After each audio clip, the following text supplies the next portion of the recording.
Good evening. We're delighted that you're all here celebrating National Science Week at the Australian National Maritime Museum with the second in our Big Blue Ideas series, Plastic, the Final Straw. I'm Emily Jateff, the museum's curator of ocean futures, and I'll be your host tonight. I'd like to begin by acknowledging the Gadigal people of the Eora Nation as the traditional custodians of the Bamal and Badu, or land and waters that surround us. I honor their continuing connection to culture and to land and sea. And we pay our respects to elders past and present, and to all Aboriginal and Torres Strait Islanders across Australia and here tonight. And now I would like to introduce, to help shape our journey this evening, the man who is responsible for bringing plastic into all of our homes. Through 3 seasons of The War on Waste, ABC radio and television presenter Craig Reucassel.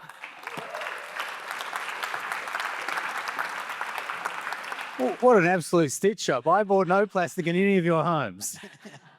If anything, I've discouraged it. But yes, welcome tonight. Thank you for coming out, Sydney. Look at this. Who said Sydney-siders wouldn't come out on a rainy night in the middle of the week? It's great to see you all here. Look, we do live in this plastic age. Plastic is kind of in everything. And it's interesting because I feel like my perspective on that 10 years ago was like, when I think about plastic being in everything, it would be like plastic's all about packaging, plastic's all about toys, it'd be about how many products in it, that kind of stuff. And that's even gone further now. Like, I'm pretty sure we're all sitting on plastic right now. I'm definitely standing on plastic right now. I mean, the stats show that maybe not in this audience, but 2/3 of our clothing is plastic now. This is definitely plastic, people. Soft. It's amazing how soft plastic can be, all this kind of stuff. So it's like plastic, our concept of plastic being everything was that it's like in all these products. But I feel like nowadays we've got this different concept of plastic being everything. It's like plastic's kind of in everything. We see reports of it being plastics in breast milk. Plastic's been found in ice. It's been found in the Himalayas. It's found in, birds. It's found in fish. It's found in us. It's found in our guts, found in our blood, found in our brains. And it's the kind of next step. Making plastic the product that's kind of in everything we use, unfortunately, has gone to the next step where it's kind of in everything that we interact with in some way. And I think in some ways we're really only at the beginning of dealing with the question of what that impact is. I mean, we know about the impact in the environment. We see plastic bottles or plastic waste in the environment. It's really obvious. We see the impact it has on, sea life, on birds, on turtles, that kind of stuff. We kind of know that kind of stuff. We don't necessarily know. We're at the kind of early stages of finding out what the impact is of it being inside us and being a big part of what's inside us as well. So it's a really, it's an interesting thing because it's become so ubiquitous, so everywhere, that if we decide it's this thing that's killing us or affecting us or lowering our sperm count or, affecting our endocrine, all this kind of stuff, we go, well, how do we get rid of something we've made so ubiquitous and so much of everything we had? So tonight's conversation is kind of about that. We're going to look at that, look at the impacts. We'll debate what the impacts are, and we'll try and look at the solutions as well, because there's a lot of different discussions about solutions. I mean, I know a lot of people like recycling. Is recycling the solution, or is it a conspiracy theory by the oil industry, that kind of stuff? Are bioplastics, are making stuff out of vegetables or otherwise, or other products, is that the solution, the great way forward? Is that greenwashing, that kind of stuff? We have all these different debates going on at the moment, and it comes down to also a question of, well, what can we do? We see the global plastics treaty at the moment happening overseas, not going too well at the moment. We're not going to rule out something happening, but it's not looking fantastic. We see ourselves debating with government here. We see ourselves looking at what can we do in our own lives. Has anyone here ever tried to live plastic free? It's a very difficult thing to do. So what are the solutions? That's what we're going to look at tonight, and hopefully we'll give you some hope or at least not freak you out. We'll see how we go. Thank you very much.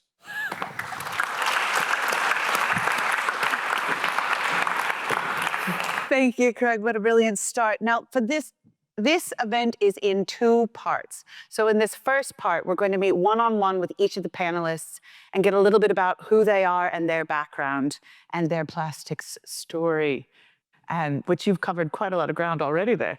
And then in the second part, it's a panel discussion, and there will be a chance for question and answer so that you can quiz these people and see if they've been effective in answering. You can argue with us, it's fine. It's good. Now, let's start now. So you have been a vocal and visible advocate for standing for something. From The Chaser to your current breakfast show on ABC Radio Sydney. Now, we were talking earlier about recycling, and I thought it was a really interesting conversation. It's not a black and white issue, is what you said. It's like a whopping great big gray area, like most things. Can you? Yeah, it's interesting because like there seem to be kind of two perspectives when we're doing war and waste, or kind of people who'd approach you. Like there's a group of people that essentially want recycling to be perfect and brilliant and the whole system, tell me the whole system's great, it's perfect and so on. And that's not true. But there's another part of people who constantly come up to me and go, oh yeah, I know it just all goes to landfill, doesn't it? And you go, no, it doesn't actually. It doesn't all go to landfill. It's stupid if it all goes to landfill because it's much more expensive to put it into landfill for numerous reasons. What the hard part is going, okay, well, what are we doing well? This bit we're doing well. This bit's good. This bit we can get better this way, but this bit we're doing really terribly. And just painting those greys is what we would try and do, because I just hate the black and white perspective on it because it's not true. That's not the reality. If you want the conspiracy theory about the oil industry has tricked us into recycling, you're not going to get that from me. It's a much more complex thing as far as I'm concerned. And, I'm kind of interested in how do we improve the system is the reality, but it's not black or white. It's very gray. Like most things. Life is an onion. Yeah. Get eaten by Tony. I promise I won't. Life is an onion. You'll get bitten by Tony Abbott. Now, to take it down to a sadder note, there have been a lot of stories in the news recently. I'm sure you've all read them about plastics and human health, and so mentioned it as well. And reports have come out that there are up to 16,000 chemicals in plastic. And I know I don't want any of them in my body. I want them out if they're there. Now, Craig, you have had your blood tested for microplastics, and I know Kal has. I wish it was my blood. It was actually worse than that. I think it was stool sample. We just didn't show that on screen because it's not great television, guys. Just so you know. But yeah, I had analysis done on the plastic inside me, and it was kind of freaky to sit there and look at it. It was fascinating because I think I expected most of it to be the idea of, in our minds, these kind of microplastics, like, plastic water bottles that broken down to these tiny pieces. Most of the bits of plastic that were inside me there were textiles. They were textiles. They were like fibers and that kind of stuff. And it was not necessarily, I actually don't wear much plastic clothing. This is probably plastic, I don't know. But, it was from probably more likely to be your carpets and all this stuff you probably don't have much control over. And it's stuff that's been, sucked into my stomach because I'm breathing the air around this, which is pretty depressing. But it was really interesting because when we then spoke to the scientists we were doing this with about what's the health impacts of this, there were a lot of cases where he was like, we don't know this yet. Like, we're really at this early stage. And I know Minda are looking into this issue because it's kind of the issue that needs the study right now. We don't fundamentally know necessarily the impacts of this. Plastic itself may be kind of not much necessarily effect, but it is that it often carries an enormous amount of chemicals. It's got flame retardants, all this other stuff on it. So it's about what else it's bringing into your system. So a lot of these kind of big studies about the impacts of certain chemicals or whatever on our bodies are really difficult to do in a scientific context. And so I don't want to actually freak people out. Like my approach is not to go, you're all being poisoned right now. My approach to go is that we don't really know necessarily. Like, it's not necessarily because we've got this stuff in us that it is going to poison us. But there are some concerning early studies about some of the impacts of this that really need to be investigated more. And isn't it funny now that it's affecting us, we're all desperately caring about it, right? Self-obsessed. I love us. Thank you so much, Craig. I'm going to kick you off the stage for just a moment and bring you back up in a moment. Now, our next speaker is Oceanographer and co-founder of Uluu, Dr. Julia Reisser. Julia, welcome to the stage.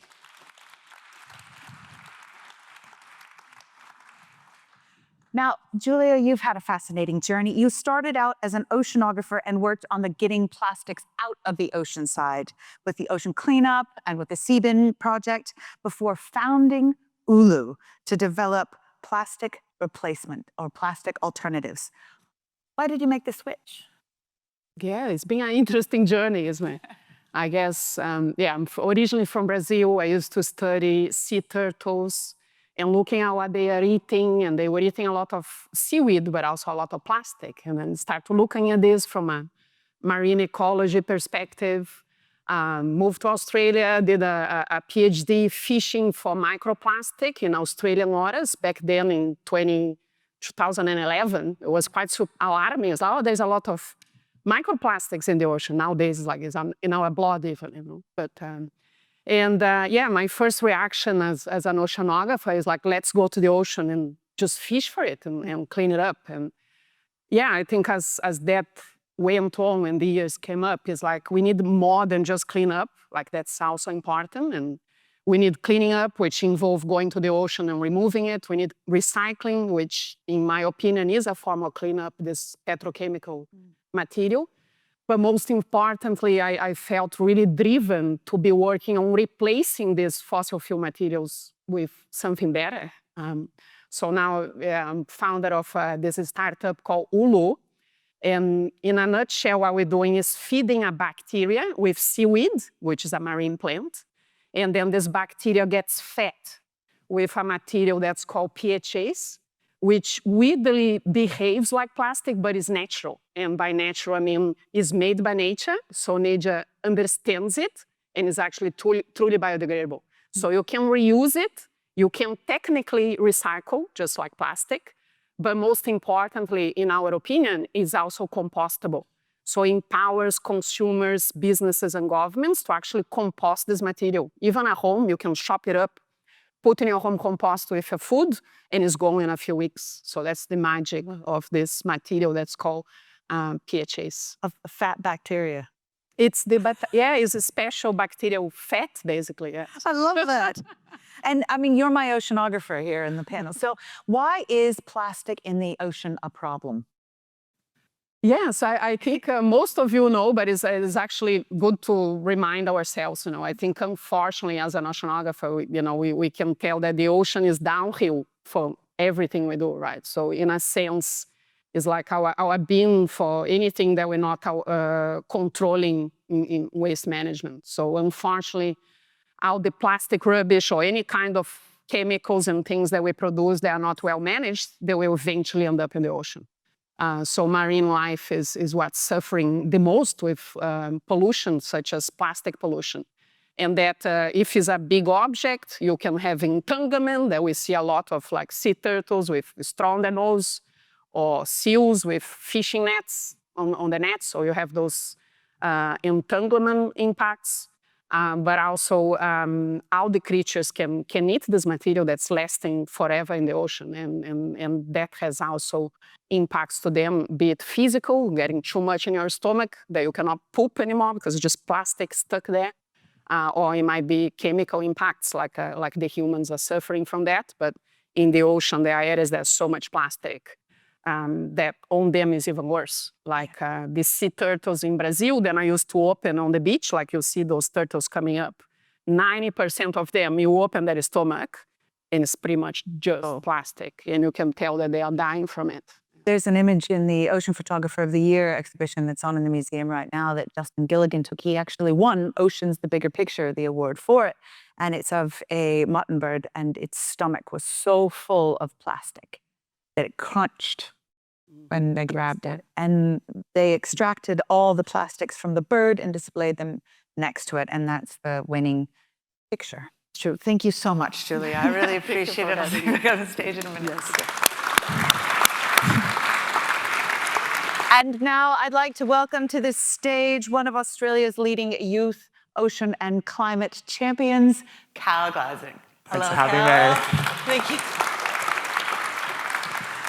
Now, Kal, I'm going to have to read this off. Okay, right. So you have had a heck of a personal journey from getting solar panels installed at your high school, starting plastic-free granola while at uni, speaking at international conferences, advising politicians in Canberra, serving as councillor to Sutherland Shire, and you've just turned 25. So thank you for making us all feel like losers. But what I really want to talk to you about is how you and others fought to get single-use plastics banned in New South Wales in 2022, which was a phenomenal success and something with which we should all be very proud, or that was a terrible sentence, but we should all be very proud of it because we've adjusted to it really well, yeah? So how did you make that happen? Firstly, if you have a soggy paper straw, you can blame me, so apologies for that. The journey started with plastic-free granola. So I play water polo. I was in the Australian Junior water polo team, and we trained at our local bay, so down at Gunnermatta, if anyone knows granola. Shout out to any shy folk here. We got one hand at the back. That's all we want to see. So we had a training session that as we were swimming, as we were passing the ball, there was just so much rubbish and plastic getting all over us that the coach said, all right, training's over, everyone get out. And I just remember thinking, this is crazy. Like, this is the sport I love and I can't enjoy it because of plastic in my local bay. So I started plastic-free granola with the local Chamber of Commerce. So the sort of peak body that looked after all the local businesses in the community. Because if the local businesses could switch from plastic straws to paper straws, then that would mean less rubbish going out into the stormwater, less rubbish going out into the bay. So we built up this movement, worked with local cafes, local businesses. The largest venue we worked with was the RSL. They were using 120,000 plastic straws every year, switched them from plastic to paper, and just did it in this really hopeful and like added value as much as we could. So we'd get them in the local paper, we'd give them a certificate, we'd just try to find so many different ways to incentivize them. So in 2021, so off the back of COVID, one of the big barriers for getting the legislation through, which was discussed, and there was a lot of roundtables and different consultation, but small business, particularly after COVID, was seen as the big sort of barrier to getting the legislation through. So we brought together our Chamber of Commerce and a bunch of others, so over 300 small businesses, and collectively wrote a letter as to why we wanted to see this through, sent it to all the, to our local members, the Attorney General at the time, so he was a real champion for the change. So gave him the tool to really make that change in cabinet, and we're able to see single-use plastics, quite a lot of them banned in 2022, which was very exciting. Fantastic. Individual action works. Yeah, community-driven action. Now, you mentioned COVID in that, so I wanted to say, we've had chats and you said people have gotten complacent. We've gotten complacent about our plastic consumption since COVID, and that you've spent the last year kind of trying to untangle this as part of your new documentary that's coming out soon, Plastic Country. Can you give us a kind of little sneak peek into why you think this is? Why we've I feel like speaking to a lot of cafe owners, which has been sort of my knowledge is on the ground, like local council, like I'm deep in the grassroots of my community, and you speak to cafe owners and a lot of the time they'll just say, yeah, no one's been bringing a keep cup sort of post-COVID. So I do feel like the Australian mindset and the incredible success of War and Waste that really drove that first movement to reusables. I feel like a lot of Australians, we just have this mindset that we think, we're the lucky country, we love our ocean, we're a sustainable country, but we're actually the second largest producer of plastic waste per person in the world. And that trend has only increased ever since COVID particularly. So 2021, we now use, which is the latest stat, 147 kilos of plastic per person per year. And that's gone up about 20 kilos since 2010. So we are on an upwards trajectory of just being this plastic country. So the journey that I've been on has been looking at, I guess, the human health impacts of plastic, how we're using plastic, but also the impacts on our shoreline and on our animals. And it's all trending in the wrong direction, unfortunately. We're getting worse instead of getting better. Yeah. How many here thought we were actually getting better? Raise your hand. Yeah. And how many thought we were getting worse? Like, knew it? Okay, fine. You guys knew then. Yeah. Well, now that we're depressed, okay. We have excellent timing here at the Maritime Museum sometimes, and we have timed this talk to coincide with the final days of what is a global plastics treaty negotiation in Geneva. They are looking to develop a global plastic treaty, which will be legally binding and will take care of addressing issues along the full life cycle of plastic pollution. Now, Kal has friends on the ground in Geneva. What's the scoop? Yeah, I just got it 10 minutes before we started, 10 minutes prior. But look, the scoop is that a lot of this is out of our control. And unfortunately, America and Saudi Arabia have sort of, the two evil brothers of the world at the moment, have sort of come together. So just before the treaty started, Trump actually sent a letter to 100 countries urging them not to be ambitious with the Global Plastics Treaty. And thankfully, which is a really exciting sign, Murray Watt, our new Environment Minister, said, no, Trump, we are part of this ambitious, the Ambition Coalition. So Australia has been very leading at the forefront of these negotiations. But the way these United Nations treaties and negotiations work is the most ridiculous thing, in my opinion, because it's a consensus decision. So every country, whether you're a plastic polluting country, whether you're a plastic producing country, whether you're on the forefront, like what we're seeing in a lot of the Pacific Island nations, where they're just getting plastic wash up on all of their shores, everyone has to agree to the same text. So it's a consensus. So because we've now got these two powerhouse countries that aren't budging at all, we're probably not going to get a treaty, which I guess flips the switch. And it's like, all right, well, what can we do here locally? Because if we are ambitious, if we do want to show up to the world as a country leading on this plastic pollution problem, then let's do it here locally, because we have no regulation when it comes to the chemicals that are in our plastic. We've got no regulation when it comes to mandating packaging targets there's so much work to do. So yes, it's a bit dire that this is happening in Geneva at the moment. There's still one more day of the negotiation, so fingers crossed we do get something. But what gives me hope is that we do have an environment minister now who's showing up to these conferences saying that we are a leading country. So let's bring that energy back to Australia. Use it as an opportunity. Let's discuss that more on the panel coming up next. Thank you so much, Kal.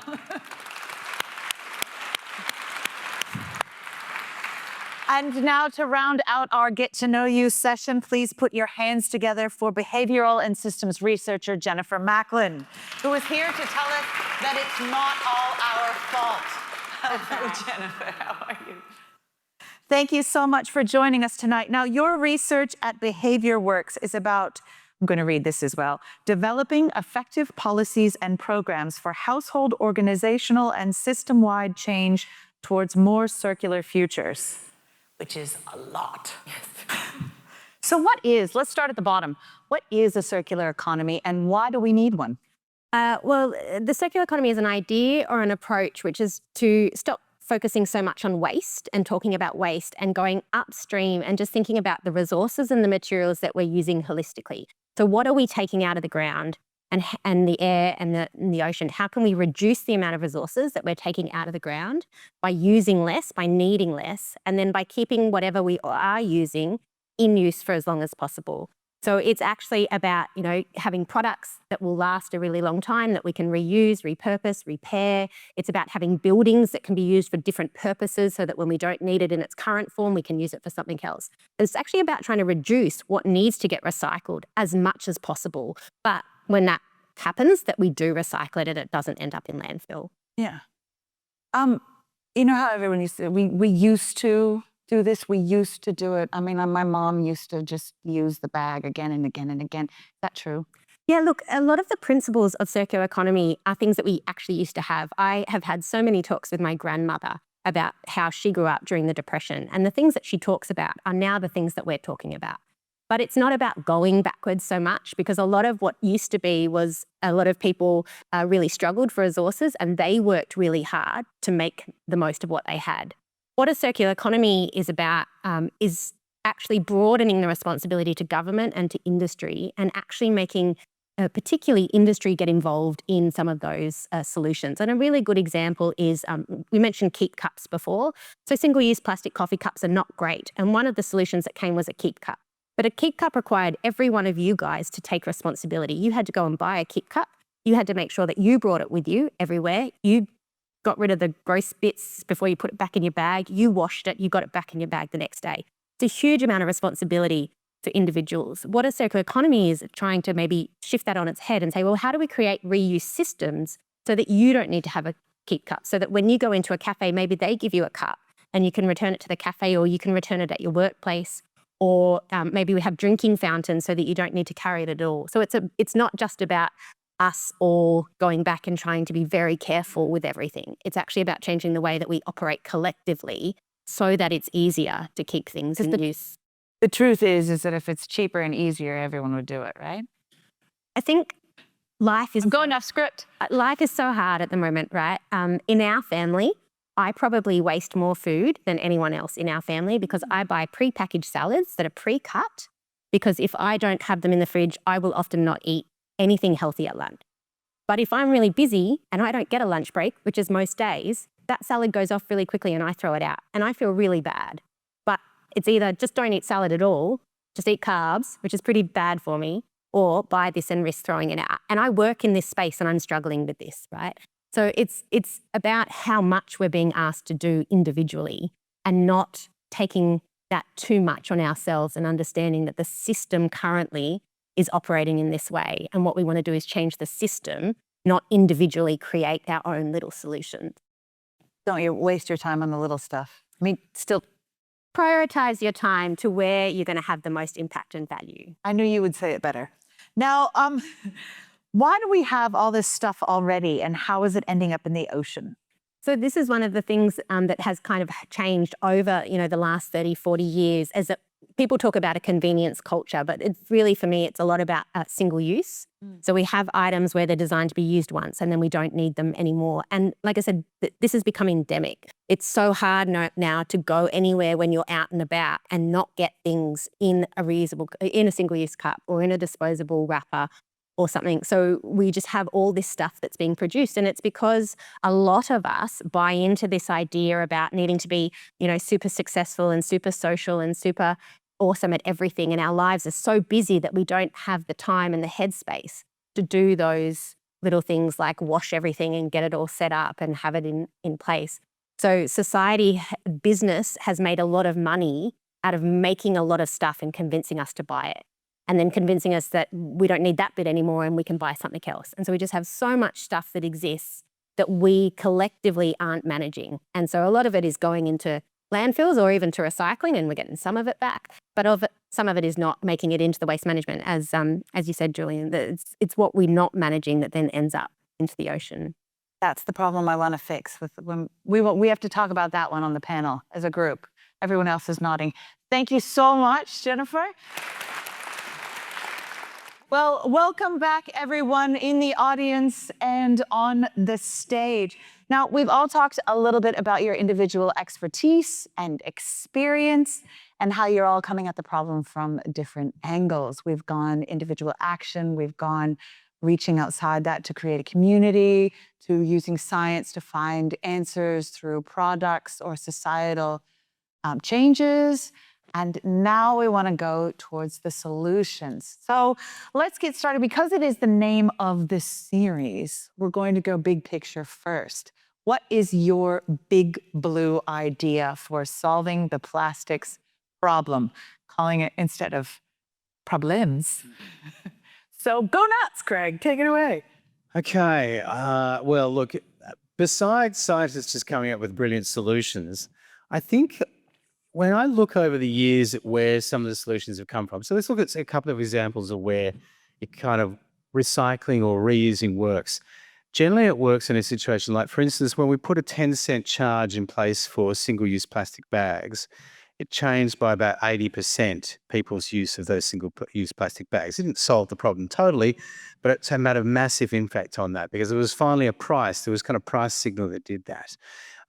Secondly, 10 cents on container deposit tends to lead to a much better recycling system as well. So just those little micro mechanisms and those micro signals have a big impact. Now, as I said before, I'm not really interested in coming up with a system that is geared towards making people that care about the environment fix the problem, because they're not the majority. That's not the solution. So for me, what I think we need is a system whereby the damages caused by plastic are properly priced in so that we charge for it, so that it kind of moves away from that, so that the good solutions like Uluu or something else are gone to it. At the moment, the reason plastic's in everything is it's bloody cheap. It's cheap, it's in everything. That's why we go that way. And I think in the end, a system needs to be put in place to actually make it so that the environmentally friendly solution is the cheapest solution. That's what we need to have. Now, for that to happen, it needs governments to do something. The next thing I would do is I would ban the word voluntary, right? Politicians are not allowed to use the word voluntary system, because voluntary systems, this is a rule, it's suck. and don't work in any way. Government reports constantly find that as well. So you've got to come up with actual mandatory systems, put them in place, and change what's the underlying behaviour there. Because I think that's what's going to change most people's behaviour. Again, not this room. It's about changing everyone's behaviour. So I think that's where, unfortunately, it's extremely boring. Economics is the solution. But I think that's where we really need the change to happen.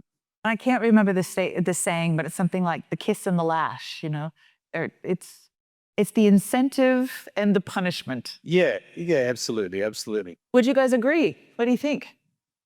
100%. Yeah, I think the point that really resonates with me, this idea about pricing in the cost, and a broader concept is about making the people who make it in the first place responsible for everything that happens afterwards.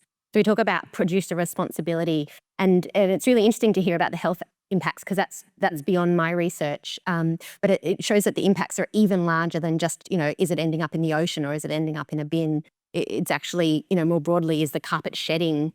So if we can actually make the producer responsible for this, and businesses respond particularly well to economic incentives. Yeah, so it's like Goodman Fielder at the moment. It's like they want to go for the packaging that's cheapest, sexiest, easiest, does all that kind of stuff.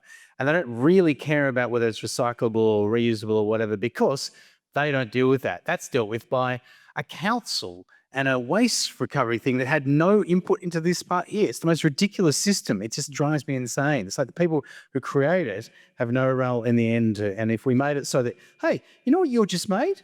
You have to deal with it at the end. They would bloody well change their behavior. Yeah, it's like, I think as a society, we do business very well on like a planetary order of magnitude. When it comes to politics, we're still struggling, isn't it? So if we talk about global economy, plastics are very expensive material. Like, it is made of fossil fuels, which we want to leave on the ground.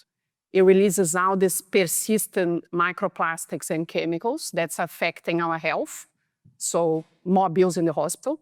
And then at the end of its life, for most countries, like in Brazil, where I'm coming from, unless you have a rich government that subsidizes how to deal with that problematic waste, this is pretty much everywhere, with people burning it and going into the kids' nose. So it's really about how we're going to make global politics that make the price in the supermarket reflect what we're paying as a society. So 100%, that's a very important point.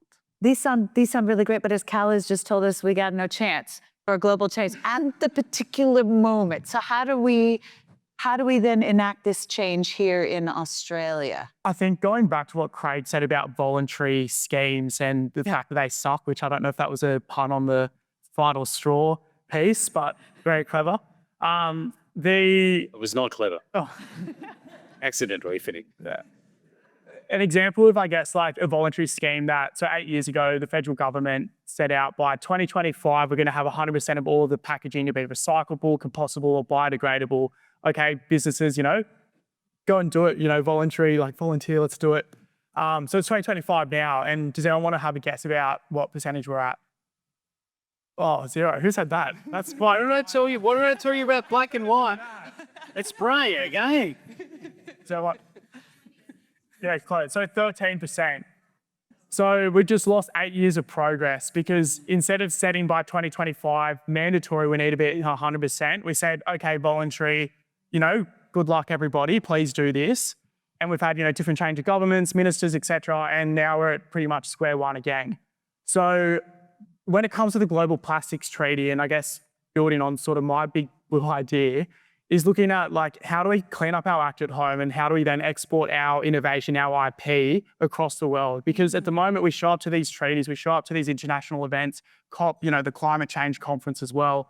And we're ambitious to all these leaders and in the negotiations, but no one probably takes us seriously when we're the second largest producer of plastic waste per person in the world.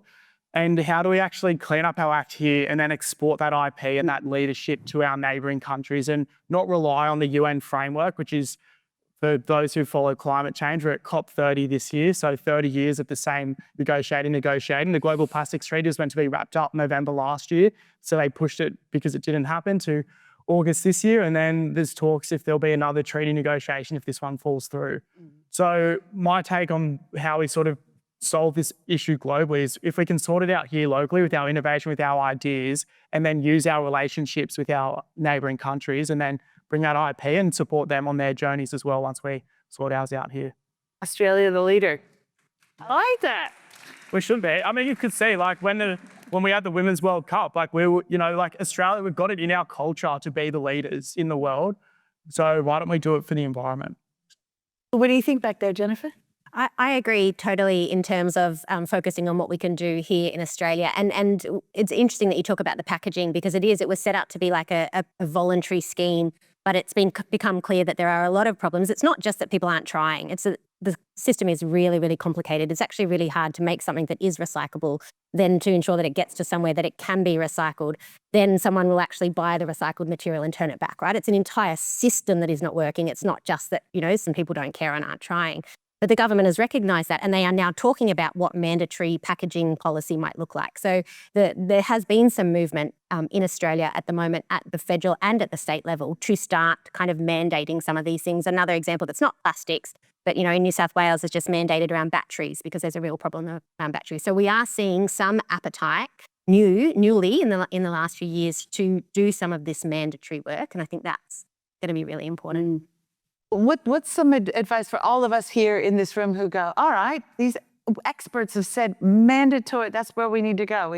How do we help make it happen? We need to put pressure on politicians. It absolutely needs, it needs the community to put that pressure on at whatever level. Like, I think the interesting thing, doing War on Waste, I came into it with this kind of done government, and my perspective was you go and you hassle a politician and you're like, I'd go up to them with some stupid grey ball covered in plastic and it would solve the problem. Didn't do anything at all. The actual only change came when you saw a lot of people get interested in it and then they would kind of feed back to their local council initially. They'd kind of hassle local council. They'd hassle businesses. They'd then hassle, it kind of over years, it kind of went up and up and that pressure went up to then state governments and federal governments. And that's where the change comes from. So he really is, I've had lots of politicians say to me, we don't lead, we follow. And that they will follow us if they feel like that pressure is there, but they will not do it otherwise. So it takes a lot of pressure. And remember that they have pressure from other quarters, lobbyists walking around the building, that kind of stuff. So it takes a lot of people really putting the pressure on them to make that change. Yeah. And it's not hard, like from a local councillor hat on, like it's not hard to just email or reach out to your local MP and book a meeting in because we work, like every level of government and every state, federal, local council, like they're getting paid, I'm getting paid to represent the community. So they can't say no to a meeting. Mm-hmm. And in terms of like an ROI of like the biggest thing I feel like anyone can do for time is like, going, having that chat, putting the pressure on in a positive way and just asking them, what are you doing about plastic pollution? Because it is something that concerns me. And if enough people do that, when it's discussed in the party rooms or when motions or policies are put to the floor, they're going to feel that pressure and they're going to act in the best interest. And does that help kind of break the issue down into something more that you can handle as well? Yeah, I was just reflecting on one of the conversations that we were having.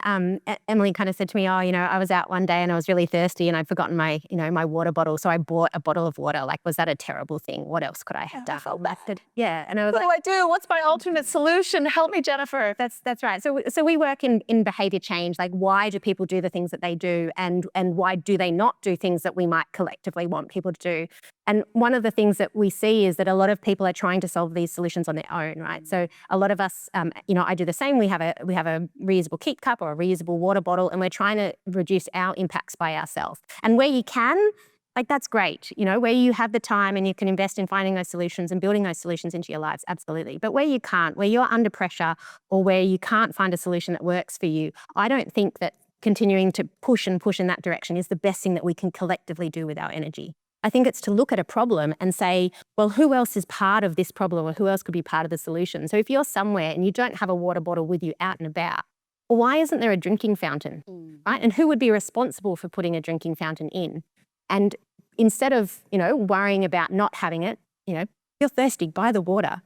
But then go home and write to the person who's responsible to that space and say, why isn't there a drinking fountain? And then tell everybody else to write to them. So, to the government, to the business, to whoever's responsible for these spaces that we're in, who are providing these things to us and saying, I really like what you're doing. I support you. I don't really like what you're doing. I don't like that you're not doing anything.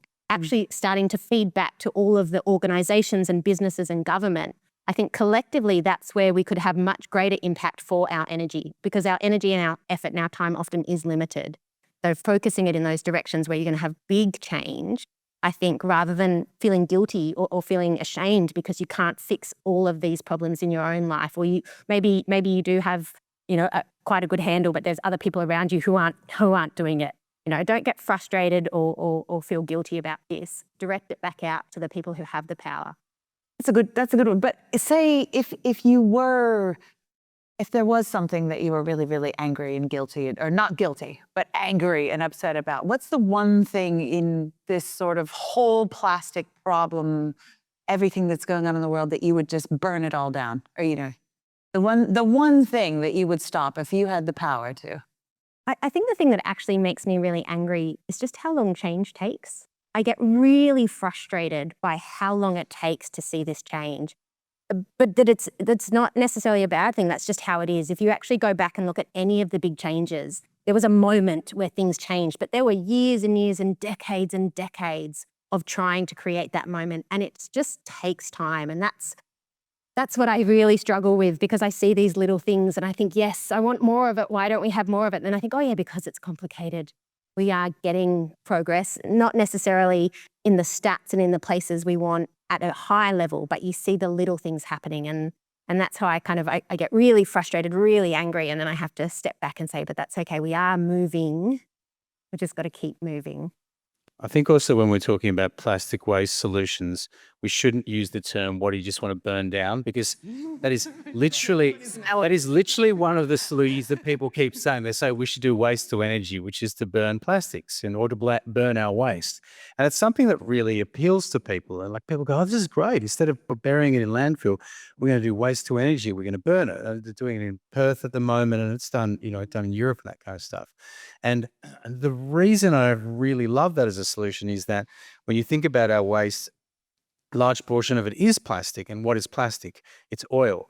So if I went down the street, local down the street and said, let's have a waste to energy system, people go, that sounds awesome. If I went to down the street and said, we're going to have a new oil burning plant put in near you, people go, what are you talking about? That's like so old and ridiculous. And that's kind of a little bit what waste to energy is. And bizarrely enough, for instance, when the EPA into Western Australia put in the waste to energy plant, they didn't even take into consideration the carbon dioxide that came out of it, which is the burning of oil put back into the space. So that's one of the reasons why I think we shouldn't be burning our plastic as a solution. Yeah. Anyone else? Yeah. I would like to with people idea. The idea. I was thinking, what makes me the grumpiest? No, okay, well, let's change to the good one. Yeah.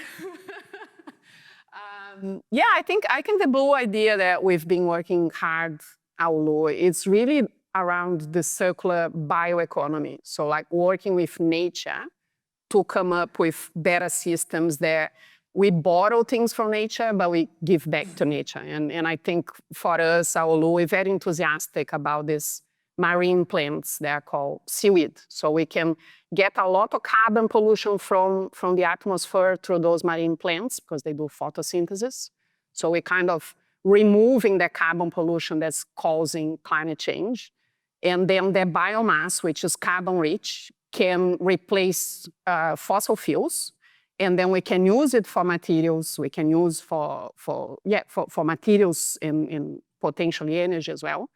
And then we keep it in the economy for as long as we can. But when we cannot use it anymore, the soil can. So we can feed the soil, which is starving for carbon, with this organic fertilizer. So I think the big idea here is working with nature and then taking the carbon out of the air, which is causing climate change, and bringing back to the soil. So we don't need fossil fuel fertilizer for the soil, and we can grow food that's much healthier for us. So it's really the idea of working with nature to solve problems like plastic pollution, climate change, and also ocean health.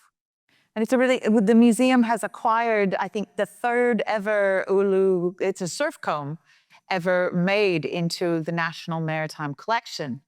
And it's really interesting, both from Australian innovation, ocean startup community, but also our object conservators can look at how this sort of interesting seaweed-based materials degrade over time, because once something goes into the National Maritime Collection, it is on us to preserve it in perpetuity. So let's see how that goes. You trying to make it so it degrades? This is the problem, man. It'll be very fun. It's interesting. Like I think Uluu is a great a product, and it's really interesting what Julia's doing there. One thing I would say is that be cautious of thinking that bioplastics are the solution to our plastic problem. When we just focus on that and we say we're going to move from making plastics with fossil fuels and now we're going to make them with something else, it doesn't always solve the problem. So, for instance, there are life cycle assessments, if you look at it, where because you're maybe using, like, for instance, a lot of cornstarch is used from America to create some of the bioplastics that are out there. And if you look at sometimes the life cycle of those products, they're worse than using fossil fuels, because they go, well, we had to cut down a forest to replace it with a cornfield, and then we had to use something that could otherwise have been used as food to create the plastic that comes into this. And then in Australia, you look at it and go, okay, now I've got bioplastic, what bin do I put it in? Where's the bioplastic bin? And there's no place to put it. So this is where it comes back to this whole systems change. We need the fundamental system that's going to be able to support products like Uluu. You need to firstly have a government that's going to go, we're going to only let bioplastics into the system that are better, that reduce carbon footprint, that are recyclable or breakdownable. And we're also going to put in place the system that actually supports that, so that I put this in this bin and this goes to the right place. And at the moment, we're in this kind of half-half position in the middle where solutions come up and you go, well, we don't have a system for this. And at the moment, I think a study was done at UTS that showed like over 90% of bioplastics in Australia end up in landfill. And that's actually worse because bioplastics, like food, are organic. And when they break down in landfill, they create methane. So it's the same reason we don't want to put food in our landfill. We don't want to have bioplastics in a landfill. So you've got to have this kind of thing. And that's where fundamentally you need government to be actively involved in it, to create the systems in place to actually create the solutions, because otherwise it's just like it doesn't work. Yeah, I remember back in the day, like when I was a scientist and I would go to New York to talk with, advise the UN. I was like, let's give a hard time to petrochemical plastic. Like, let's tax the plastic or put a tariff for. And the concern is, what's the alternative, right? So you need really to look at feedstock while you're replacing fossil fuels with, and then what kind of material you're producing. So our Uluu, rather than using fossil fuels, we're using seaweed, which is the material that, well, of course, we need to manage that well. We cannot farm seaweed on top of a coral reef or a seagrass bed, but if we do it well, it's actually a good crop to have. And then the material that you're producing, we believe that working with bacteria is a natural polymer, so it's not a bioplastic, which means that it's truly biodegradable in a soil environment, in a freshwater environment, and all that. So I think that's that. And then there's the third one, which is change always is going to have a cost, right? So overall, I think we all, in this room at least, we all agree that we want to decouple our economy from fossil fuels. I think with the energy side of things, we're much ahead of time. But there was a few decades ago, a lot of lobbying about if we bring renewable energy to the grid, it's going to be bad for the coal-powered plant because the light is just on the sun power. And I think with changing plastic for something else, we're having a same kind of argument that I kind of understand, but it might be that we need just to commit to the new, and then go for it. So yes, let's say a natural material can contaminate recycling systems. But plastic contaminates compost, and it might be one of the main reasons why Fogo bins is having a hard time. There's a lot of plastic on it, so how are we going to grow tomato in toxic plastic, right? So I think that point is one that's very interesting. Can you explain the Fogo bins for our audiences a little bit? You guys know more than me about Fogo. Well, it's something that in New South Wales, the New South Wales government has mandated that all councils will have to provide to their residents a bin where you can actually put food waste directly in. For most people, that will actually be their garden waste bin that when your council tells you can then put food into that bin and it will get composted alongside the grass clippings and other things that you're already collecting. And councils are slowly working with their communities to roll it out. But it means that instead of putting your food scraps, your leftover food scraps and things into the red bin where they go to landfill, they'll end up getting composted. And you can end up with plastic packaging into it, right? And it's like, what if those materials are natural and could go into the FOGO? Of course, we need a lot of upstream solution and like better certification on making sure that those materials are truly compostable, making sure that we're more transparent on like, what's your material, like we know what our food is, right? So you can eat additives if you want to, but we can read on the packaging what's in your food. We need that policy as well. What's my packaging made of, you know? And in the moment that we have packaging that's safe for human health and is truly compostable, and we're doing those certifications upstream, then we can have a much cheap, in my opinion, circular bioeconomy that, you know, empower consumer businesses and governments to have those composts dealing with our food waste and packaging that is around our food as well. And then that's a mandatory thing then, you know, this mandated packaging. So who's the regulator for that sort of stuff? In this case, it's the state government. So there's a number of state governments around Australia who are moving this direction, but the New South Wales EPA and the New South Wales government have done this thing for food waste. But it raises a really interesting question, like even just talking about food waste recycling, but talking about material substitution, so substituting one plastic for another thing. One of the things I think, Craig, that you said is really important is taking that system perspective. And one of the things that happens is that, you know, there are a lot of problems out there and it can feel more solvable if you focus on a particular thing. Like you might look at ocean plastics, right? What plastics are ending up in the ocean? And that's something that some of my colleagues work on. And so we're trying to work out, well, how do you keep plastics out of the ocean?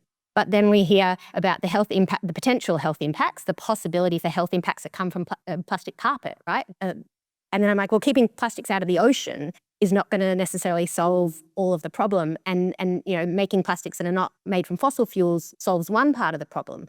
But one of the things that I think we need to get much better at is looking at problems in the context of the system. And so one of the things that's really a little bit challenging at the moment is that it can be really hard to do all of the things that we want to do environmentally, right? To reduce our environmental impact. And there's quite a bit of emerging research that says if you make something relatively easy that's better than nothing, people will do the easy thing, even if it's not as good as doing something that's hard.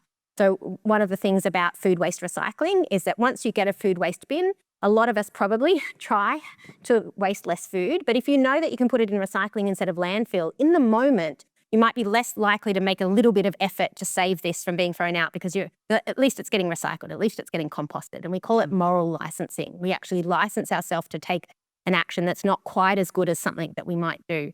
And there's a lot of these things that happen when we talk about material substitution. We talk about like maybe not having plastic bags in the shopping centre, but now we make them out of paper. Instead of using less bags in the shopping, in the supermarket, people are like, oh, it's okay because it's made out of paper. So I don't have to take the harder action to try and use less overall because I'm just not using plastic, I'm using paper. So when we look at these problems, I think we need to put them in the context of the whole system and say, well, if we solve just this part of the problem, what does it mean for the problems that we're not solving? And are there flow-on effects to other parts that we're actually making it harder? And it's really difficult because it's really complicated. On that example that you gave, like I think in Australia, we all experienced that a few years ago, we were using plastic bags on the supermarket, and now we're using paper bags. Do we have data that actually the number of bags increased? Because it's not that it increased, but paper bags, sadly, have a higher ecological footprint than plastic bags. And so the impact collectively has not changed as much. What we have is a lot less plastic bags going into the ocean.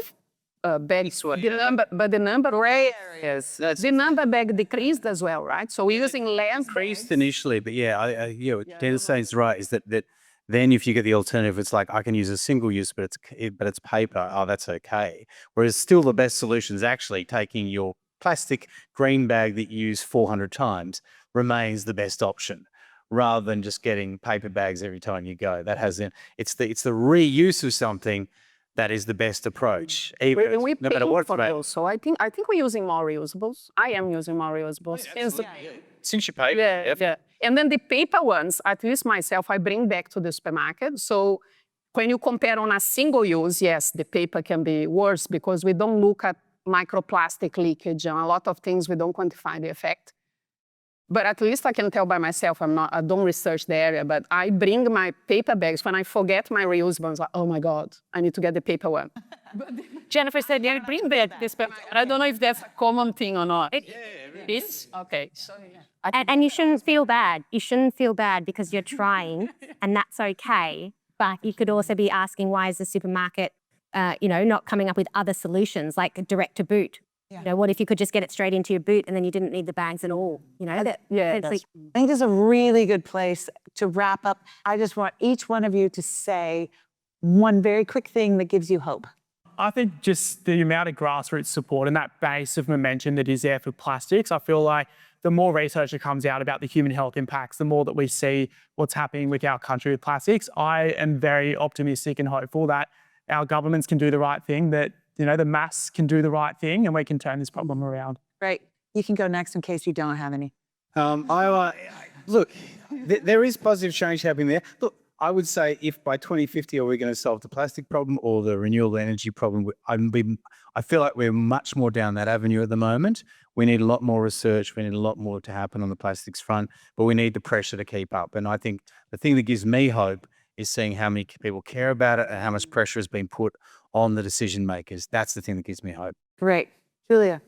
Yeah, I think it's the same. Like what gives me hope is the people and crowds like you. And since I started studying this problem in 2008, like the crowd goes bigger and bigger. So I think when it comes down to the people level, I think we care a lot about, and through education and dialogue, we can get better and better over time. Fantastic. Yeah, I was going to say the people in the room, but I think it's also that we are seeing governments have courage at the moment. That was a fabulous answer. Well, you have all given me a whole lot of hope. I hope you've enjoyed Plastics, the Final Straw, as much as I have. So please join me in thanking our wonderful panelists.